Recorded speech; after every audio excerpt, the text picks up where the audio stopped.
Praise the Lord. தேவனுக்கு மகிமை உண்டாவதாக. இயேசுவின் நாமத்தினாலே உங்கள் யாவரை நான் வாழ்த்துகிறேன். இந்த நாளுக்கான தேவனுடைய வார்த்தை சங்கீதம் 84வது அதிகாரம் 5வது வசனம். உம்மிலே பலன் கொள்ளுகிற மனுஷனும் தங்கள் இருதயங்களில் செவ்வையான வழிகளை கொண்டிருக்கிறவர்களும் பாக்கியவான்கள் என்று எழுதப்பட்டிருக்கிறது. என கண்பானவர்களே, அவர்கள் அழுகையின் பள்ளத்தாக்கை உருவ நடந்து அதை நீரூற்றாக்கி கொள்ளுகிறார்கள். அவர்கள் பலத்தின் மேல் பலம் அடைந்து சியோனிலே தேவ சந்ததியில் வந்து காணப்படுவார்கள் என்று எழுதப்பட்டிருக்கிறது. அவரில் பலன் கொள்ளுகிறவன். சங்கீதக்காரனாகிய தாவீது சங்கீதம் 28வது அதிகாரம் 7வது 8வது வசனத்தில் வாசிக்கும் போது அங்கே எழுதப்பட்டிருக்கிறது, கர்த்தர் என் பலனும் என் கேடகமுமாய் இருக்கிறார், என் இருதயம் அவரை நம்பி இருந்தது, நான் சகாயம் பெற்றேன், ஆகையால் என் இருதயம் களி கூறுகிறது, என் பாட்டினால் அவரை துதிப்பேன்.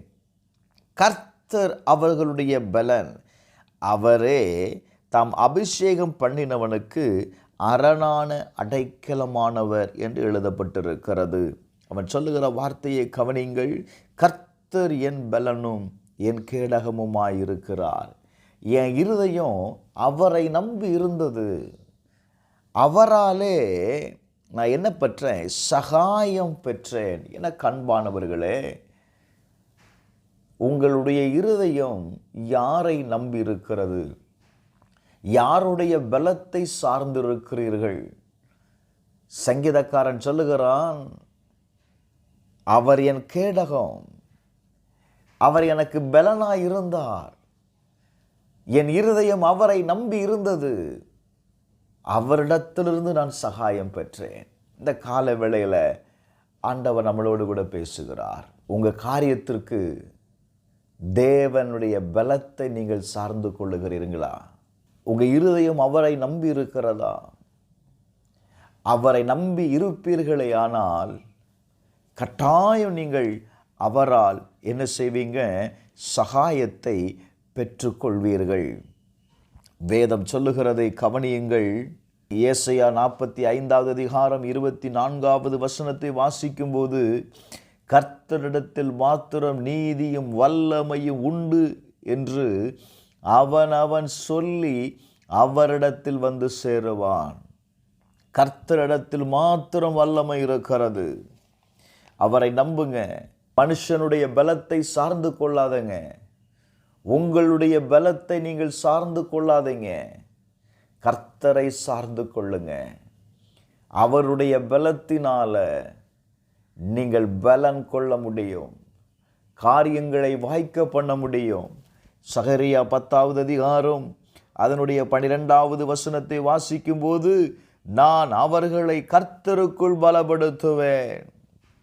Glory to God. கர்த்தருக்குள் அவர்களை பலப்படுத்துவேன்.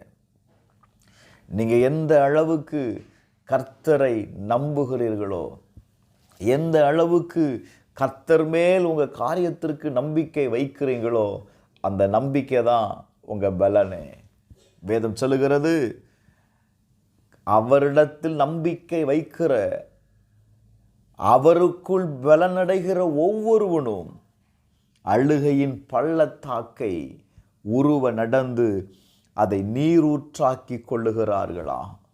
என கண்பானவர்களே, உங்கள் வாழ்க்கையில் அழுகையின் பள்ளத்தாக்கில் நீங்கள் நடந்து கொண்டிருக்கிறார். கர்த்தருடைய ஆவியானவர் சொல்லுகிறார், உங்களை பலப்படுத்துகிறவர் அவர்தான். அவருடைய பலனை சார்ந்து கொள்ளுங்கள். அவர்கள் பலத்தின் மேல் பலன் அடைந்து என்ன செய்வார்களாம்? தேவ சன்னதியில் வந்து காணப்படுவார்கள். உங்களை பலன் அடைய செய்கிறது என்ன தெரியுமா? அவருடைய சந்ததிங்க. அவருடைய சமூகத்திற்கு நீங்கள் கடந்து வந்து பாருங்க.